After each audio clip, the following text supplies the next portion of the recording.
नमस्कार, digital Marathi info या आपल्या चॅनलवर तुमचे स्वागत। लाडकी बहीण योजनेअंतर्गत एक महत्त्वाचे अपडेट आहे। लाडकी बहीण योजनेअंतर्गत संक्रांतीचा हप्ता नक्की 1500 रुपये येणार का 3000 रुपये येणार? कारण कालपासून काही बातम्या येत आहेत त्यामध्ये लाडक्या बहिणींना धक्का। लाडके बहिणींचे पैसे नक्की कधीपर्यंत जमा होणार? 1500 रुपये मिळणार की 3000 रुपये मिळणार? कारण आतापर्यंत आपण पाहिले की संक्रांतीनिमित्त लाडक्या बहिणींना 3000 रुपये मिळणार हे निश्चित झाले होते। सरकारच्या माध्यमातून सुद्धा याबाबत पूर्वतयारी झाली होती। निधी देखील सरकारकडे पुरेसा उपलब्ध होता। परंतु आता राज्यामध्ये महानगरपालिका निवडणुका चालू आहे। या निवडणुकीमुळे राज्याचा विरोधी पक्ष अर्थात महाराष्ट्र काँग्रेस प्रदेश यांच्या वतीने राज्य निवडणूक आयोगाला एक पत्र देण्यात आले आहे। या पत्रात त्यांनी सांगितले की लाडक्या बहिणींना संक्रांतीचे गिफ्ट म्हणून 3000 रुपये देण्याचा घाट सरकारने घातला आहे आणि ऐन निवडणुकीच्या आदल्या दिवशी 3000 रुपये जर जमा झाले तर याचा थेट परिणाम राज्यातील निवडणुकीवर होणार आहे।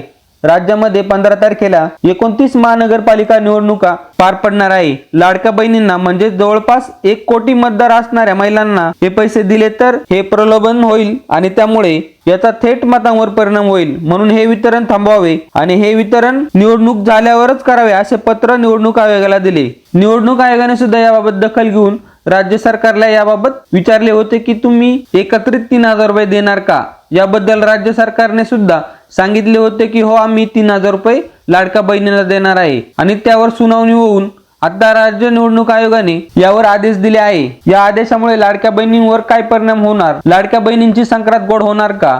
हे पैसे संक्रांतीला भेटणार का? तर ते किती भेटणार हे आजच्या व्हिडिओच्या माध्यमातून आपण पाहणार आहे। तर व्हिडिओ नक्की शेवटपर्यंत पहा व चॅनलवर नवीन असाल तर चॅनलला लगेच सबस्क्राइब करून ठेवा म्हणजे असेच नवनवीन माहितीपूर्ण व्हिडिओज आणि अपडेट तुमच्यापर्यंत लगेच पोहोचतील। तर लाडक्या बहिणींनो या ठिकाणी निवडणूक आयोगाचा निर्णय आलेला आहे।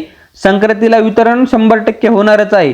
आता आपण पाहूया की निवडणूक आयोगाने नक्की काय म्हटले आहे। लाडक्या बहिणींना केवळ डिसेंबरचा हप्ता मिळणार, जानेवारीचा हप्ता आगाऊ देऊ नका अशा सूचना निवडणूक आयोगाने सरकारला दिल्या आहे। म्हणजेच आता लाडक्या बहिणींना संक्रांतीनिमित्त फक्त डिसेंबरचा हप्ता म्हणजे 1500 रुपयेच मिळणार आहे। मग 3000 रुपये का मिळणार नाही? तर याबाबत सुद्धा निवडणूक आयोगाने निर्णय दिलेला आहे। तर निवडणूक आयोग याबाबत काय म्हणले ते आपण पाहूया। राज्य निवडणूक आयोगाने 4 नोव्हेंबर 2025 रोजी स्थानिक स्वराज्य संस्थेच्या सार्वत्रिक निवडणुकांसाठी आदर्श आचारसंहितेबाबत एकत्रित आदेश निर्गमित केला आहे। या आदेशातील तरतुदीनुसार निवडणूक जाहीर होण्यापूर्वी प्रत्यक्ष सुरू झालेली विकास कामे व योजना आचारसंहिता काळात सुरू ठेवण्यास परवानगी आहे असे मुख्य सचिवांनी आपल्या अहवालात कळवले होते। ही पार्श्वभूमी लक्षात घेता या योजनेचा नियमित लाभ देता येईल परंतु अग्रिम स्वरूपात लाभ देता येणार नाही, तसेच नवीन लाभार्थी देखील निवडता येणार नाही असे निर्देश राज्य निवडणूक आयोगाने दिले आहे। म्हणजेच लाडकी बहीण योजना ही पूर्वीपासून चालू आहे त्यामुळे फक्त